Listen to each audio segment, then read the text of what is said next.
On the Hard Rocker Sports Network from K-Tech 91.3, this is Hard Rocker Huddle, your podcast home for South Dakota Mines athletics.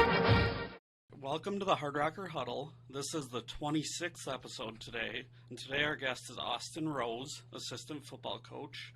Thanks for joining us today, Austin. Thank you. Just first getting right into it, I know you grew up in Lincoln.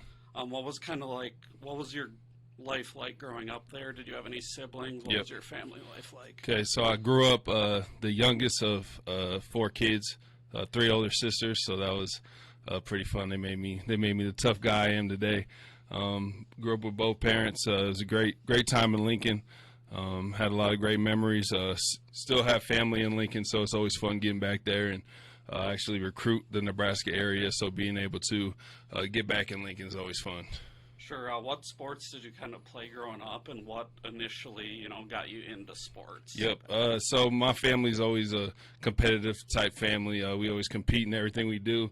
But football has always been a passion of mine. My brother-in-law, my sister's husband, he played at Nebraska and then played for the Carolina Panthers for 10 years. So it was a lot of football in our house and playing around with my family and everything, and all my cousins and nephews and all that type of stuff. It was a fun time around the house, and being able to play basketball and football and baseball. Pretty much any sport you could think of, we were playing it. Sure. And kind of getting into your high school career, you played football. You played both ways from what I can tell. What other sports did you play while you were in high school? I played basketball till my sophomore year. Didn't like the conditioning too much, so had to get out of that. But basketball has always been a fun sport for me, just to have fun with. Ran track, ran the 100, did shot put, did all that stuff. So it was a fun time in high school at North Star. All my coaches were great. Everybody was great down there. So it was a really diverse school that met a lot of people down there, and met a lot of great people that I still have relationships now. So North Star is always great. What kind of made you decide that you wanted to focus on football going forward? Was it just love of the game? Was it you kind of just knew you were better at football? Yeah. I mean, football always came more natural just because I've been watching it since I could walk. My mom always used to tell me stories about how I used to throw the football around the house and play catch with myself, throwing it through the living room and trying to dive on the couch and catch it. And so I've been football's always been a big part of my life. But I mean, once high school hit, really, I started taking it more serious, doing training. That's why I kind of quit basketball as well, just so I could focus more on football. But I wish I would have stuck with basketball a little longer. But I was always training in high school, trying to get better, and it's always something that I wanted to do. I always loved football, so it's always been in my life. Sure, yeah, you had some pretty good success, too, in football in high school. You were first team All-State. Second team Super State. You guys made the state playoffs. Yep. What was it kind of like, and what are some of your best memories as a team, and some of the things you're most proud of from your high school days? So it was North Star is like a family to me. So pretty much any interaction I had with my guys were always good. I had a couple family members on the team too, which made it a lot easier to be able to kind of integrate. But my freshman year came in, nobody really knew me. Came in, got on varsity my freshman year, got a couple touches my freshman year, which was cool. And then my sophomore year was kind of the backup running back role. Had some touches there, played receiver, played a lot of linebacker that year, so I was banging around on defense a little bit there. And then my junior year is where I really got a lot of playing time. Ran for I don't even know, 1,400 yards, somewhere around there, and 20 plus touchdowns. So it was a good season for me. I was a physical runner. I wanted to run you over instead of running around you, and I was kind of a bigger back. So it was always fun during high school because I always felt like I was bigger than everybody else. I can kind of punish them, but it was a good time, and don't regret anything about North Star. Yeah, and then obviously you wound up playing at UNL. I'm sure growing up as a Nebraska kid, that was probably like a dream. Oh, yeah, to no get doubt. That offer. Yeah. Did you ever consider any other schools, or did you pretty much know right away that Nebraska was? I mean, I always wanted to go to Nebraska. I grew up like 5 minutes away from the stadium, so I was always hearing I remember just a little story. It was 2001, I think. They were playing Oklahoma. Nebraska was playing Oklahoma, and they ran a reverse pass to Eric Crouch. So Eric Crouch is always my hero growing up, and seeing him do stuff at Nebraska and all the guys coming up, Mon Green, all those type guys. They had really great backs there, quarterbacks, offensive wise, so really explosive. And I just wanted to be a part of that coming out of high school, and kind of wanted to keep it going that way. Sure, and you were initially recruited by Bo Pelini, right? Mm-hmm. And then Yes, you sir. had a pretty early coaching change over Yep. to Mike Riley. Yep. What was that kind of like to, transition? Those Mm-hmm. are obviously two very different style coaches. Yeah, so at the time, it wasn't ideal. The coach that recruited you, you want to be able to grow under them and kind of develop under them. But it just wasn't in the cards for me, and Coach Bo ended up getting let go, which I always thought was kind of crazy. We beat Iowa, and that was the last time we beat Iowa. So, it was kind of what it was then. And then Coach Riley was a great guy. Really knew what he was talking about, had a lot of experience in the football game, had a great staff, a lot of experience on the staff as well.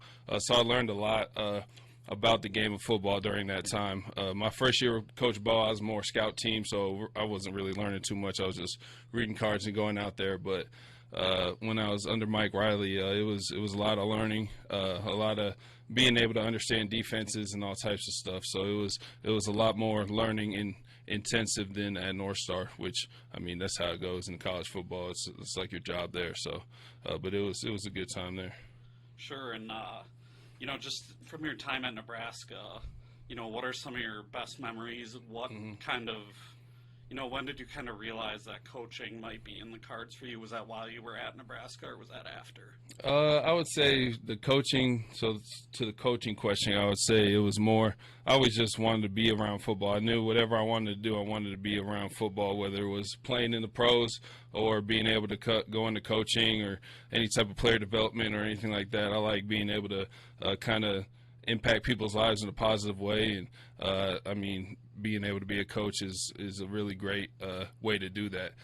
So I always had interest in helping out kids and just kind of being a mentor for a lot of kids. So it's been a dream of mine being a coach or any type of mentor in a football sense. Sure, and when did you kind of realize that maybe long term that coaching was going to be kind of what you wanted to do full time? Yeah, so I would say probably my first year doing a GA at Midland University in Fremont, Nebraska. Got on there right after I got done playing. My playing career was done. My ankles were shot, knees were shot. I was just done with the physical aspect of the game. But I always loved the camaraderie with the team and just the competitive aspect of the game. That was always important to me and really helped me get into the coaching game. But once I got into the coaching game and saw how fun it was and saw being able to hang out with the guys every day, that's what I like to do. Being able to sit back and do what I love, which is football, but also being able to hang around people that I really like. That's what I like to do. Sure, and you kind of mentioned getting brought on at Midland. Why Midland? Was that somebody where you had a connection there, or what kind of got you into the door there? Yep, so at Midland, the head coach there is Jeff Jamrog. He played at Nebraska, walked on to Nebraska like myself, recruited me to Nebraska as well, so that's how we got that connection there. And then he called me after the last game and kind of asked if I wanted to get into the coaching game, and I was like, yeah, let's do it. So got up there, and it was a great time up there. I met a lot of great guys out there and learned a lot, so it was a great time. Yeah, your first year there was 2019, right? Yep. Were you immediately an on-field coach, or Yep. what were kind of your responsibilities right away? So as a GA at Midland, we were responsible for our own position group. So I had about 12 running backs to myself, and it was kind of different at first, kind of being on the other side of things of coaching and trying to tell them what to do. And I had guys that were as old as me on the team. So it was kind of funny trying to tell them what to do. So it was more like a respect thing, and being able to get people's respect is probably the most important thing. Being able to have that respect for them, show them respect, and then hopefully they show it back. Yeah, as a GA, I'm sure it's kind of different being able, being able to get those guys respect. Yeah. Who are the same age as you. Yeah, it was a lot of just being able to share my experiences at Nebraska. Since I played running back at Nebraska, it was kind of like, I know what I'm talking about at the running back position, and I did it for a long time, and so they respected that fact. And every Friday I like to kind of go back and watch highlights and stuff, and of course they ask for my highlights, so when I show them mine, they're like, okay, coach, like, we see you. So it's good. Sure. And you coached an All-American there. You coached 3 first-team All-Conference guys and 2 second-team All-Conference guys. Yep. Some were like return specialists, and some were backs. Yes, sir. So did you have both those coaching responsibilities? Yes, sir. So at Midland, I coached the returners, and I also coached the running backs. So the returners was like my special teams position. I played returner at Nebraska. I was kind of the off returner, so being able to be back there and pick up the most dangerous guy, whoever's coming down first on the kickoff team. So it was good being able to coach those guys, being able to give them the points that I've got from my coaches growing up. So it was a good experience there. What does it kind of mean to you as a coach to have, a kid you at least took part in, and then him getting first team all conference? How much pride does that give you as a coach? Oh, that's why I do it, honestly. Being able to see them succeed in what they want to do, whether it's on the field or if it's in their life. I'd rather see them exceed more in their life, but on the field's always great too, because you always know that you had a hand in that, being able to help them, but always the most rewarding is seeing them succeed off the field. Sure. After your 2 years at Midland, you eventually, I guess you took a year off, COVID year probably. Yeah, so between Midland and here, I took about 4 to 5 months off. So I got done at Midland in January, and then I got on it here in August. So it was kind of just a waiting period there. Just had a regular job in Nebraska. Was just living my life and just kind of trying to figure out what I was going to do next. So. Sure, and why was it that South Dakota Mines was the job you decided? What was it about South Dakota Mines that drew you? Yeah, so I was at my other job working, doing whatever, and then Coach Winter, our defense coordinator, called me in August and asked if I would be interested in coming out here and coaching defensive backs. And shoot, that was a good day for me. I was happy. That was the happiest day I was at work down in Lincoln. So.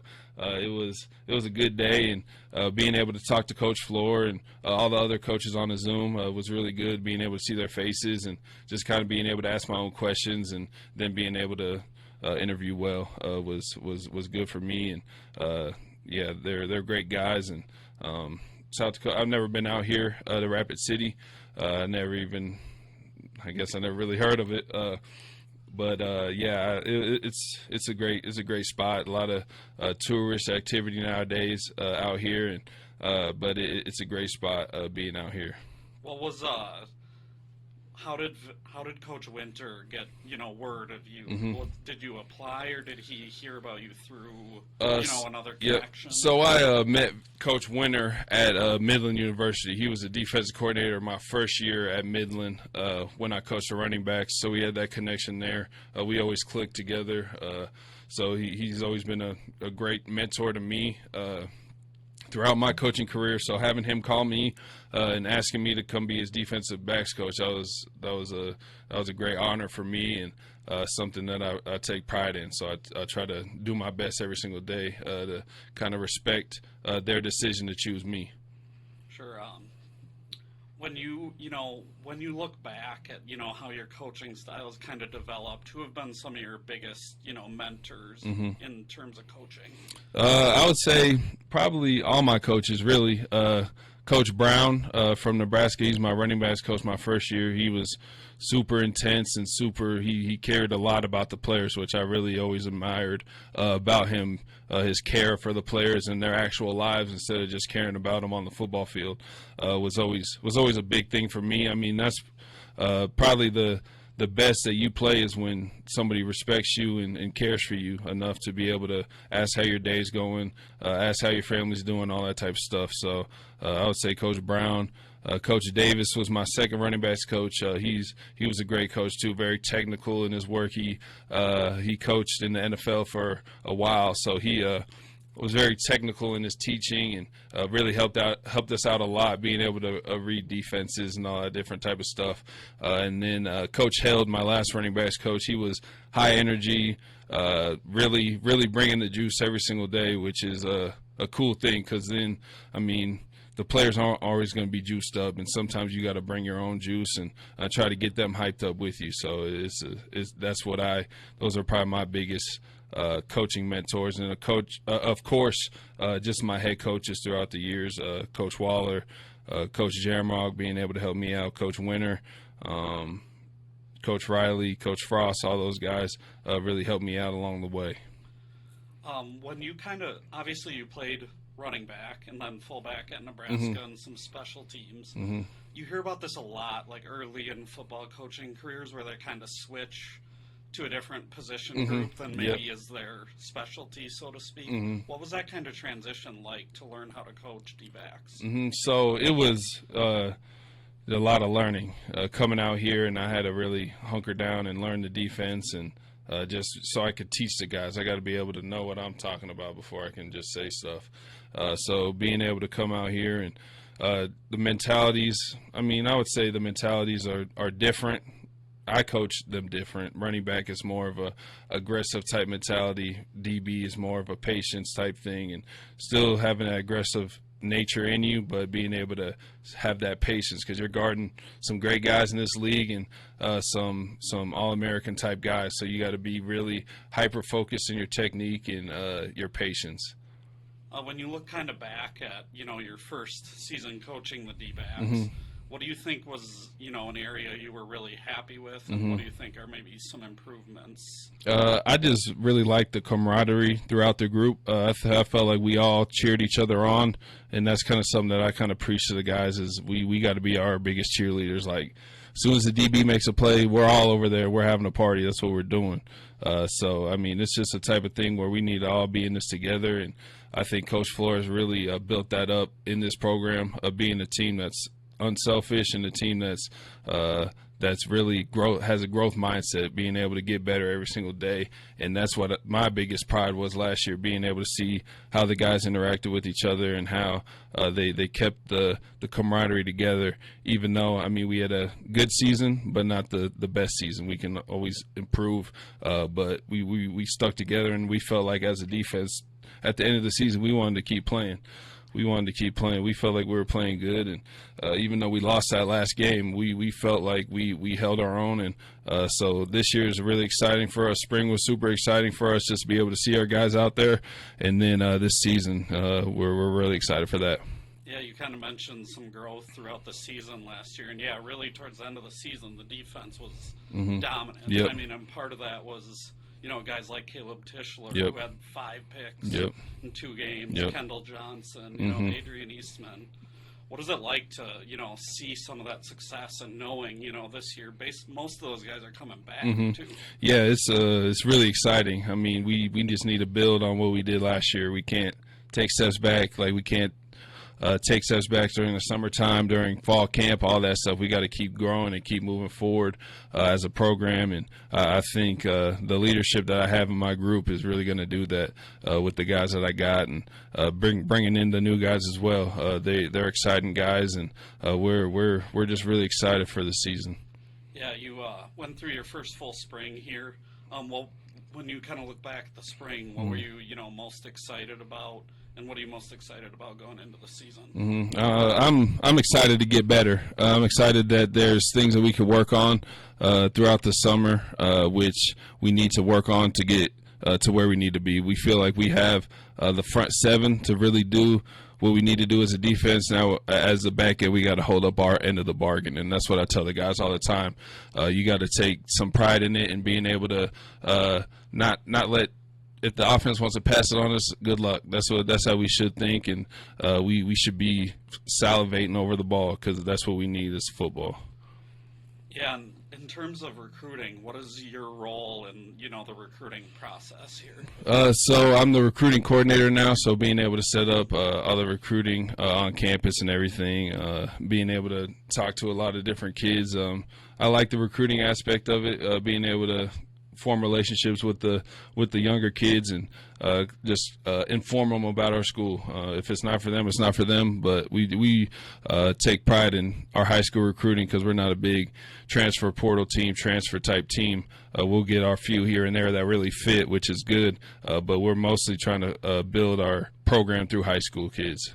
Yeah, transfers can be, you can really win it, but if you get one bad one, Yep. it really messes up the culture of your whole team. Yeah, So yeah, we have that balance. we want to keep we do our due diligence in the recruiting and asking questions and all that type of stuff. But yeah, we want to keep we feel like we have a good culture right now, and we just want to keep building on that instead of taking a step back. Sure. So what are your goals for the defensive back group going into the season? So goals wise, I mean, being able to hold teams under 150 yards passing a game, preferably. No big explosive plays in the air. Being able to hold a high standard there. I want guys to hold themselves to a higher standard than I hold them to. Being like it should make you mad when a receiver catches the ball on you, because I want my guys to have the utmost confidence in being able to say I can go in this game and lock this guy down the whole entire game and he's not getting a catch. That's the type of guys that I want and the type of mentality I want my guys to have. And then as a team, what do you think? Obviously you had a pretty good year last year. You went 6-5. There were a couple games that could have went the other way. Yep. What do you think are the next steps to get where you want to be as a team? Just kind of looking around the league, just being able to stop the run, being able to get sacks. I felt like last year we did a good job of being able to stop the run, but of course we can always improve in that. But being able to get sacks on the quarterback, that's going to be a big-time thing for us, and I think we have the D-line to do it, to be able to get back there and rush the quarterback, which is always good for us because we need to get our turnovers up as well. We led the league in turnovers last year, but I feel like we can still get more. We have the guys in the back end that are athletic enough to be able to make plays on the ball, and especially with the pressure that these quarterbacks are going to be facing this year, it's going to be right picking for us. Yeah, and then just looking more at yourself, what are your long-term goals for coaching? Do you want to be a head coach someday? Do you want to get back to more of the running back type role that you're... Yeah, so I mean, I always like living my life day to day, so kind of just thinking about the now. I mean, the future will pan out in itself, I think, always. So just, I mean, right now I'm just focused on what we got going on this summer, this fall. But overall, coaching wise, I mean, I would love to be a head coach someday, be able to have my own program, but I gotta keep working to get there. That's a long ways away. So being able to just get better every single day, learn every single day, especially the defensive stuff's really new to me as a coach and as a player, really. So it's a thing that I'm learning something new every single day about DBs, watching all types of videos, watching coaching clinics, all that type of stuff. Just trying to pull the best things from each coach that I can. Yeah, it's really important as a coach. I kind of mentioned early on how coaches tend to switch roles. Like, it's really important, especially once you get to the later stages. Yeah. To have familiarity with a bunch of different positions. Yeah, which is, I think, that's why I kind of jumped on the being able to coach defense, because it's something different that I've never done, and being able to get educated in it and being able to learn a lot in it is going to be, I think it'll be important for me for my coaching career down the road. All right, that's all I have for you today. Thank you so much for joining us today, Austin. Good luck this summer. Good luck this season. This has been the Hard Rocker Huddle. I'm Josh Van Valkenburg-Gernert, signing off.